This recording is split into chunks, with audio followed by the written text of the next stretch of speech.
AGP news ઇન્ડિયાના અહેવાલ બાદ તંત્ર આવ્યું હરકતમાં. તાત્કાલિક શરૂ કરાયું બાબરના આરસીસી રોડનું કામ.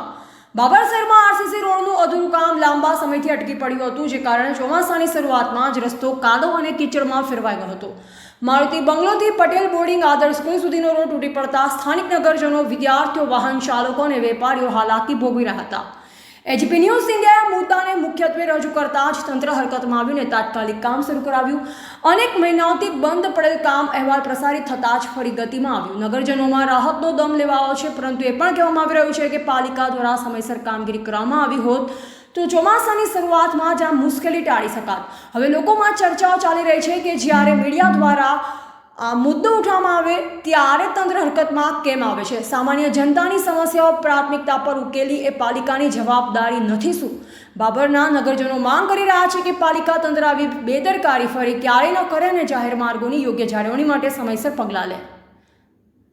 Yogesh Joshi, Babar, AGP news India, હંમેશા સત્યની સાથે. જાણકારી આપેલ ત્યારબાદ સત્વરે કામ ચાલુ થતાં આપનું શું કહેવું છે? હા, ચોક્કસ યોગેશભાઈ, આપનું કહેવું એમ છે કે એજીપી અને જે ક્રાઇમ ન્યૂઝ દ્વારા જે ન્યૂઝ પ્રસાર કરવામાં આવેલા હતા અને ચોક્કસથી અને એમના સિવાય પણ બીજા અહીંયા આગળ લોકલ જે મીડિયાના માધ્યમથી પણ કે અને વિરોધ પક્ષની વારંવાર આ લોકોની દરખાસ્તો મૂકવામાં આવેલી હતી અને એ પછીથી બિલકુલ તંત્ર જાગતું થયું છે.